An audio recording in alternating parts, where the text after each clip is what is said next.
জমি সরষা ছিল, ওখানে পাইপলাইন করে দিয়েছে। সরষা কি তখন চাষ হচ্ছিল? হ্যাঁ, সরষা ফুল খেলেছে, ফুল ফলও আসছে। সেই মুহূর্তে কি করলো জানাই নাই। কে জানাই? পাইপ গাড়িয়েছে। পাইপলাইন হচ্ছিল, হ্যাঁ। তারপর কি করলো? ওটাকে নিজের ইচ্ছা মতো নিয়ে মানে ওরা নিজেরাই নিজেরাই জেসিবি দিয়ে খুঁড়েছে?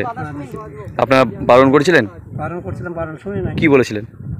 পাইপ সরষা আছে এখন, গাড়ি আনলাম, গাল হতাও জোর করে করেছে। কি বলেছে ওরা? ওরা বলছে সরকারি পাইপ নিতেই হবে। মানে সরকারি পাইপ আপনাদের নিতেই হবে? মানে আপনারা কি বললেন, মানে তাদেরকে কি জানিয়েছিলেন? ফসল আছে এখন, ফসল আছে। তারপর আপনাদেরকে না জানিয়ে কাজ হয়েছে? আপনারা প্রশাসনকে জানিয়েছেন? আমি এটা জানাই। এখন কি চাইছেন? ফসলের ক্ষতিপূরণ। আচ্ছা, আপনার নাম?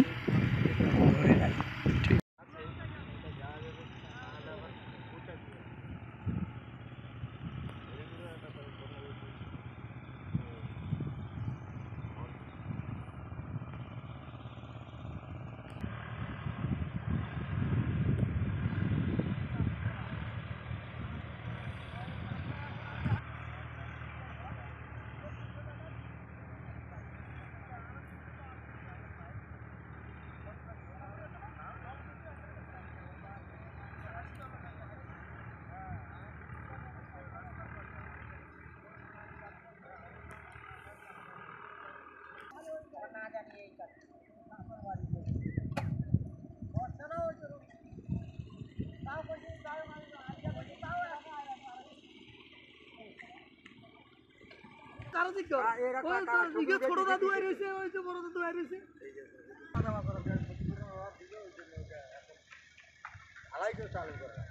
একদিকে পাশে সব ট্রাক্টর লাগা, একদিকে খুব পাশাপাশি আড়াই করলে গাড়ি আর উঠেছে। কি বলছে ট্রাক্টর উঠছে 2-1 দিনের মধ্যে বলবে। জমির সমস্যা বলতে, জমিটা আমি এখানে দেখাশোনা করার জন্য দিয়েছে, দেওয়ার পরে সরষে ফেলাইছে। ওরা আসে সরষে গাছে যখন ফুল ধরছে, ওরা পাইপলাইন করবে। এই জমির কারা পাইপলাইন করবে? পাইপলাইনের যে কন্ট্রাক্টর, মানে পিএইচই। হ্যাঁ, পিএইচই। লাস্টে আমি এই জমির যখন আগে করার আগে আমি তখন বাধা দিয়েছি। আমি যে পাইপলাইন যে করতেছে, সরষার ক্ষতি হচ্ছে, মালিকের বাড়ি পাকুয়ায়, মালিকের সাথে যোগাযোগ করো, মালিকের সাথে যোগাযোগ করে তার পাইপলাইন করো, আর জমিরও ক্ষতিপূরণ ফসলের দিতে হবে, আর মালিকের সাথে যোগাযোগ করে নাও। করে কাজটা প্রায় 5-6 দিন বন্ধ ছিল।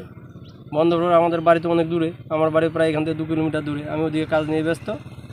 এবার আইসি থেকে 5-6 দিন পর আইসি থেকে একদিন দেখে কাজটা অলরেডি হয়ে গেছে। হয়ে যাওয়ার পরে রাস্তায় ওদেরকে ধরলাম, ধরা বলছে যে ঠিক আছে, আমাদের ঠিকাদার ওটা কন্ট্যাক্ট করে নিয়েছে, ওটা হয়ে গেছে আমাদের সাথে, এই বলে থাকি গেলো। আর আমিও চুপচাপ আছি। এখন যখন সরিষা পাকছে, মালিককে খবর দিয়ে মালিক বলছে কি এবার জমির মাঝখান দিয়ে পাইপলাইন হয়েছে, আমরাই জানলাম না। আমি বললাম তখন যে আপনার সাথে কথাবার্তা হয়েছে। কতটা এলাকা জুড়ে পাইপলাইনের জমির মধ্যে নিয়ে গিয়ে যাওয়া হয়েছে? তাও প্রায় 1 কিলোমিটার জায়গা। মানে ক্ষতি, অনেকটাই ক্ষতি। লোক অনেক ক্ষতি। কতটা মালিক রয়েছে জমির? এখানে তাও মোটামুটি 18-20টা মালিক হবে জমির। তাদের সব জমির উপর দিয়ে পাইপলাইন হয়েছে? জমির উপর দিয়ে, সবারই ফসলের উপর দিয়ে গেছে। তারা মানে জমির মালিকদেরকে জানেনি? না না, নিয়মের বাইরে কাজ করছে। হ্যাঁ। তা আপনারা বাধা দিতে গেলে কি বলেছিল? বাধা দিতে গেলে বলছে আমাদের কাজ করতে হবে, এটা পাইপলাইনের সরকারি কাজ। মানে সরকারি নিয়ম না মেনেই কাজ হয়ে যাচ্ছে? হ্যাঁ, কাজ হয়ে যাচ্ছে। না আপনাদেরকে সরকারি ভয় দেখাচ্ছে? সরকারি ভয় দেখাচ্ছে আমাদেরকে, আমরা তো কৃষকগুলো ভালো মন্দ জানি না। মানে এটা করতে দিতে হবে তাই বলেছে? হ্যাঁ। আচ্ছা, এই হয়েছে ঘটনাটা? জায়গার নাম কি? শায়েস্তাবাদ মৌজা। এটা কোন অঞ্চল পড়ছে? গোবিন্দপুর মহেশপুর অঞ্চল, জিএমপুর। আচ্ছা, আপনার নাম? জগদীশ দাস। কতটা মানে পরিমাণ ক্ষতি হয়েছে আনুমানিক এখানে? না, টোটালটাই তাও মোটামুটি 9 লাখ খানিক টাকার ক্ষতি হয়েছে। প্রশাসনের লোক এখন কেউ আসেনি? না, কেউ আসে নাই। এটা ফসলের ক্ষতি হয়েছে লাখ খানিক টাকা। আচ্ছা, আপনার নাম? জগদীশ দাস।